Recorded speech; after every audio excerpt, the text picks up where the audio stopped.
Thank you. I'm Tom O'Brien, as the provost pointed out, Department of Educational Studies and Research, and I'm here to talk to you today, and for you to talk to me today, about student success, what faculty can do.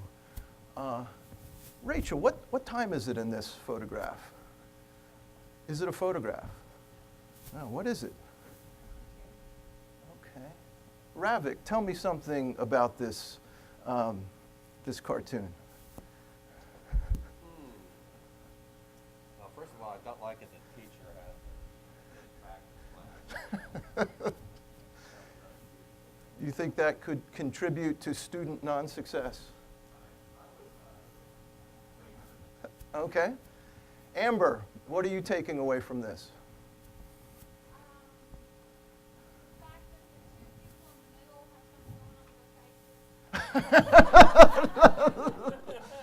Yeah, maybe chicken pox. Maybe chicken pox. Okay, so you're worried about their health. Hey, who's in health here? Who's in the School of Health? Anybody? No. Charles, anything strikes you about this? Well, I'm always pleased how Gary Larson used to have the highest grade of 1950s looking characters. Great. Well, thank you for that. I'm going to talk to you today about gaining feedback from students and using that feedback to perhaps connect with them in ways that you might not have considered before. One way to think of this is to think about where you are on day one of the semester. What's going on in your mind? What types of things are you thinking through? Is it the syllabus? Is it the third class meeting? And how about a week later? Or a month later? And then at the midterm? I have so much yet to do. And how do you deal with that, Ravik? Well, I go back and plan again, and do it again, and do it again. And chalk it up for what it is? Yes, sir. Okay. How about you, Evan? I just try to focus 1 week at a time, break it down. Okay. And how about right at the end of the term with 2 weeks left? Michelle? 2 weeks left, Christmas, or one of the holidays on the horizon. Where are you mentally? Where are you in terms of your personal life, in terms of your professional responsibilities as a teacher? Okay. Good.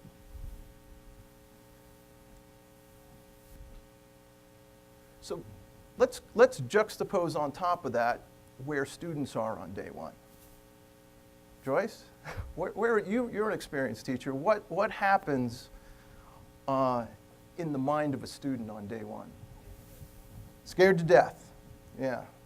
What else are they besides scared to death? What are the assignments? How much do I have to do? Okay. I have to buy the book. Okay. Share the book.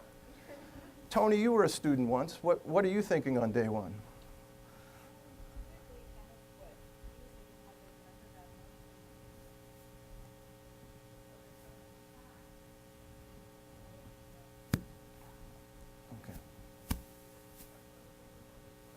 Okay. So far we're thinking about students as they're operating in the academic context. But students also operate outside the academic context. So what are they thinking of besides, where's the building? Thank you, Bonnie. Alina, what else might they be thinking of?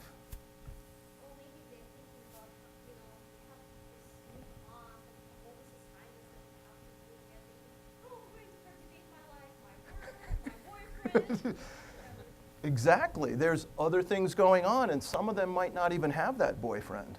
Well, maybe they're looking for Right? Right? I mean, And what else, right? You know, am I going to get to the gym on time? You know, am I going to, you know, find the right people to meet up with before the football game? You know, so where they are on day one might be very different from where you are on day one, right? And then as the semester unfolds, right, they're getting more and more serious about learning the content, and you're getting more and more serious about going back to New York for break. Working on a grant or a publication that you're interested in. So in a sense, there's a possibility that there's a lack of synchronization, right, where you are and where they are. And so one of the tricks, I think, is to figure out that synchronization. And it's not as easy as these Olympic synchronized swimmers might suggest. It takes some balance, and it takes some feedback. Now, traditionally at Southern Miss and elsewhere, there are ways that you get feedback on your teaching. It normally occurs right at the end of the semester. It's used in the annual review process, and it figures into tenure and promotion later on down the line, which is what we call summative evaluation. But there's some problems with this kind of feedback because it's not immediate, right? It doesn't help you adjust and address a problem that may be unfolding in your class, okay? And some of those things have to do with your frustration with students, and it might have to do with students' frustration of you. And another potential problem is it's high stakes, right? Wow, look at that guy go. High stakes testing, that's the best slide I could come up with, Leslie, of high stakes testing. Does it work for you?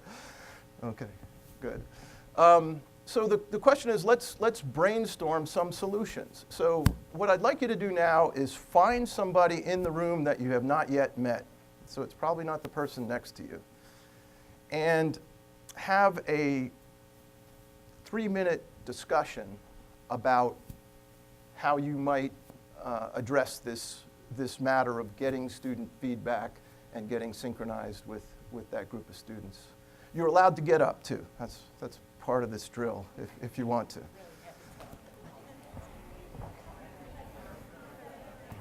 to. Let's hear about some possible solutions to synchronization, or some solutions to getting synchronized. Camden.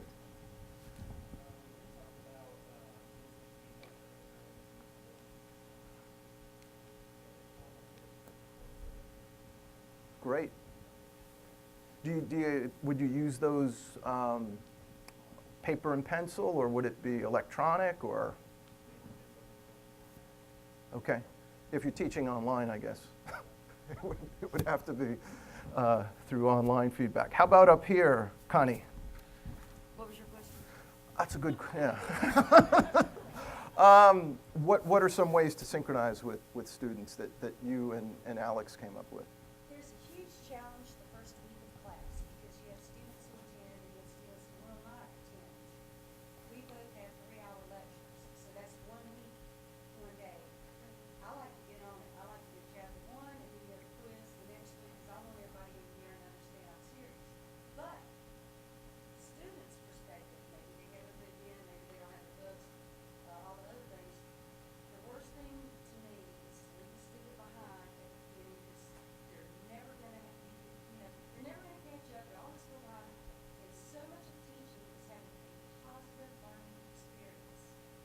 And so it's critically important to start off that way. So how are we going to connect these dots? You want to get I don't know. you want to get going out? Well, somebody in here's got to know the answer. How about you, Philip?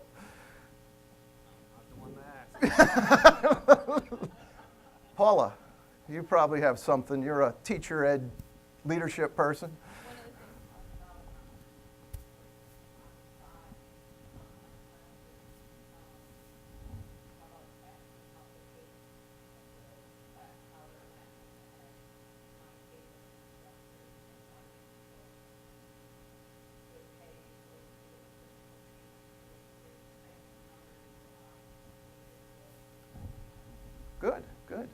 Yeah, certainly, however you do it, it makes sense to try to let the students backstage, right? I mean, you know, if you think of teaching as a performance, which you may or may not, it's nice to show them what's going on backstage, because if they know what's going on backstage, they can maybe figure out why the production is going in the direction it is. And letting, you know, tell them what you're doing and why you're doing it. And it may sound like it's something of a distraction from teaching your content on the periodic table. But in fact, there might be some reason for your approach to this. Let's jump around a little more. We're going to let Alex off the hook here. Allison, what did you and Ramesh talk about?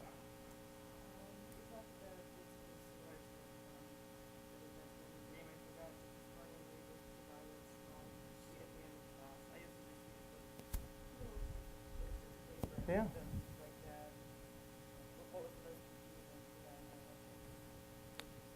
That was David Wells, right? Yeah. He used to pitch. He used to pitch for the New York Yankees.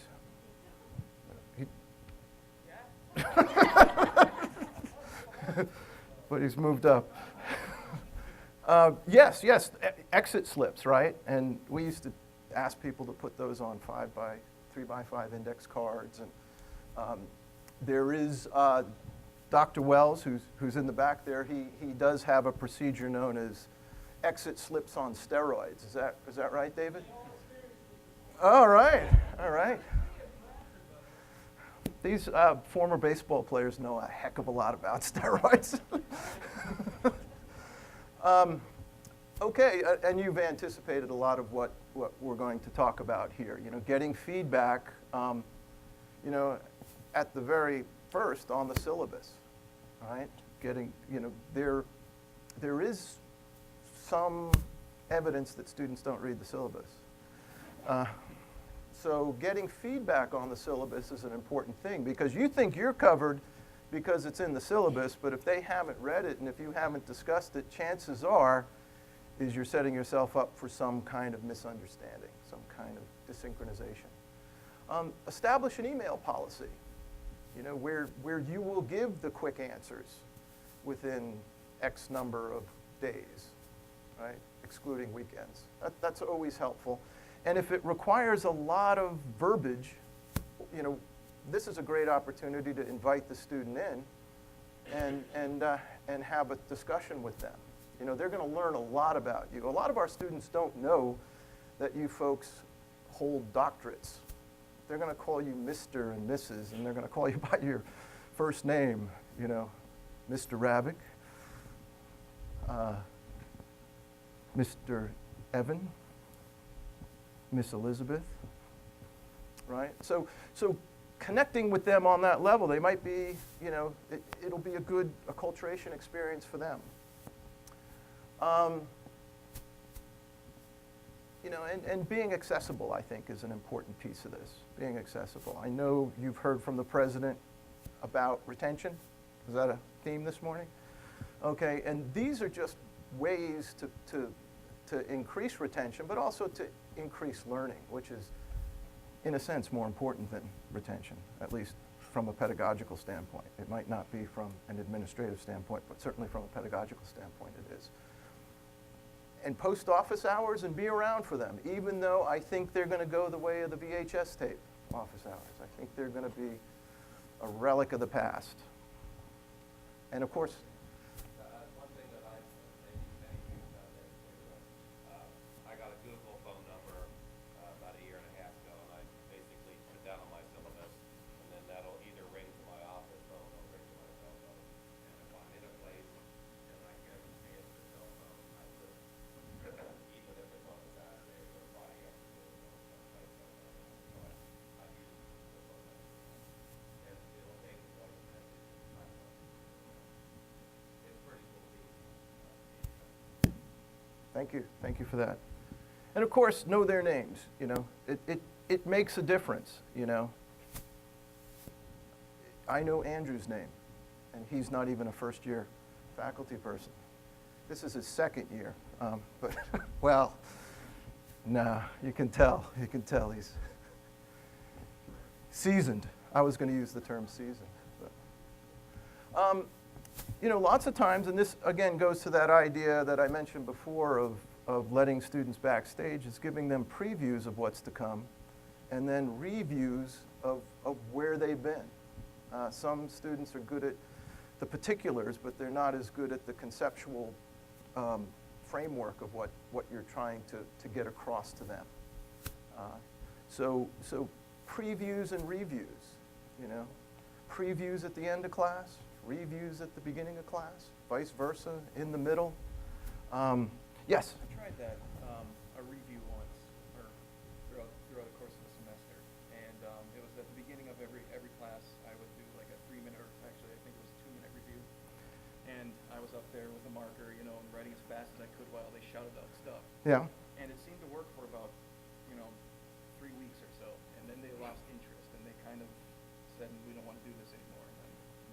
And then disheartened, actually. Because it was fun. I was having fun with it. Well, I mean, that's a good question. Was that a success, or was that a less than a success? What would you say, Amanda? Does that sound like a successful strategy?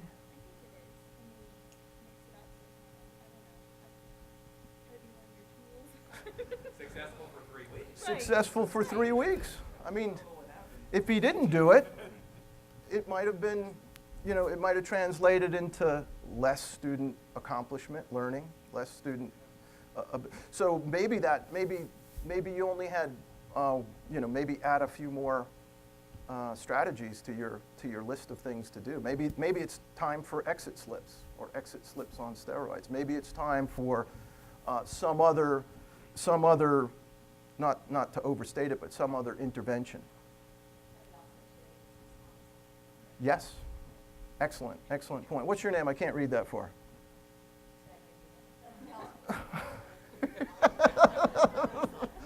Lisa? Elisa. Elisa. Well done, Elisa. Not my best slide. I always, at least my own approach to teaching is I find it's very helpful to not just stay in your own head when you're teaching, but try to get into your students' heads. And I mean your students' heads about what the subject matter is before you. You don't want to get too far into their heads in the non-academic things. But I think it's a good idea to try to see the way they're seeing it through their eyes. And the more time you can spend there, you may not be happy with what you see, but at least it'll give you some insights as to what might be going on in the teaching learning process. Here it is. This one's not on steroids. I have a handout for you that is just suggestive. There you go. Thank you, Sharon.